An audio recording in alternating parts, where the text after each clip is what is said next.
thing that is there in this car, the gearbox, it's pretty smooth. You know, it's not obviously as smooth as a DQ200, but when you're driving it in city traffic, you hardly notice the gears. Yes, the 1 to 2 change is a little off because it's slow, and I guess that whole gearbox clutch protection mechanism is kicking in 1 to 2.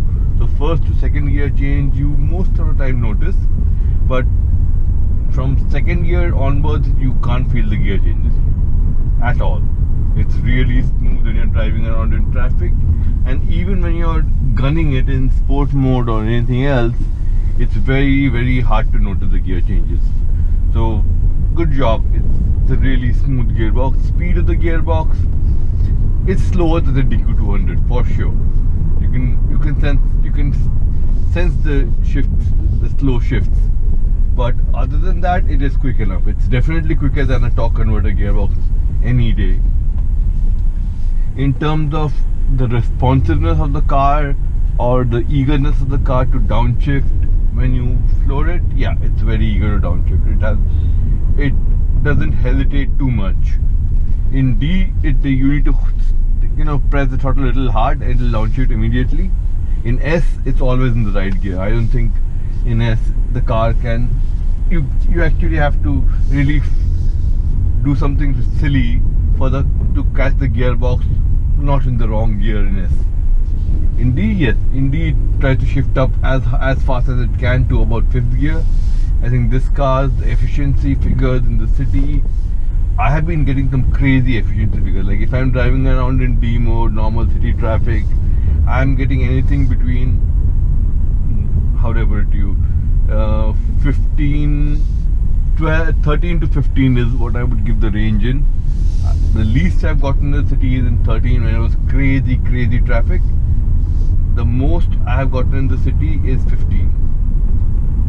So in one trip I went on Gurgaon-Faridabad Road highway, and that trip was about 100 kilometer trip, and I was averaging about 45-50 kilometers an hour. I managed like crazy efficiency figures. It was like how much, 16.5, 17-ish figures. So in terms of efficiency, it's really good. But then you don't buy this car for efficiency. It's definitely a huge plus point for me, because running the Octavia RS or the Tiguan in commuter traffic, you're not going to get more than 6-7 stop and go traffic. Even with the auto start stop, you will get maximum 7.5, 8 is best I've gotten in traffic. In this car, 13 to 15 is very easily achievable. And unlike the bigger engine cars where you have to be very careful on the throttle in order to achieve a high fuel economy number, in this car you don't need to be that you don't need to be careful on the throttle. You just need to ensure that the car gets to third gear as fast as it can, and after that just feather the throttle and drive how you normally would. There's no need to feather the throttle or lift off or do anything. Drive like you normally would, and you will get the efficiency figure. That is for sure. So that's a huge plus point on this car. In terms of the way the gearbox behaves, it behaves a little bit more like your traditional, how do I put it to you, the torque converter gearboxes that you've seen in the older cars like the Corollas and the Mitsubishis and even the Marutis, in which the car does not like to shift the gear while your accelerator pedal is beyond a certain pressure. So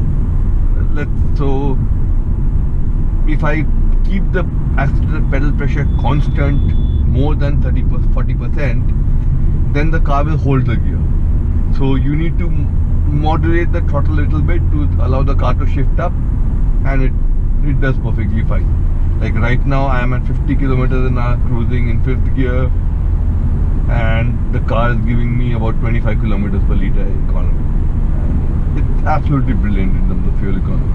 That's definitely a huge plus point for me when I look at this car. Handling is something I'm really happy with. I don't think I have driven a better handling hatchback in this country than this one. The steering ratio is perfect. It has very precise steering. The inputs are very easily translated onto road movements. Like in, again, sorry, comparing with the Polos again, because that's what I'm most used to. Comparing with the Polos, okay, the dead zone in the center of the steering is completely absent. I mean, this steering, you move it 1 millimeter, the car moves 1 millimeter. So there is no lost in translating kitna steering morna hai aur kitna mudega gaadi. You know it. You know exactly what the steering inputs are translating on the road, and that gives you a crazy amount of confidence when you're just doing stupid shit. Like I put it in sport mode, right? Now what? Let's completely change the way it behaves. So, you can really push this car. So you can really zigzag through traffic. Not that I advise people to do this, but you can do it. And see, the gearbox is not fumbling at all. It's doing exactly what I wanted to do. It's having fun. It's enjoying itself. I forgot.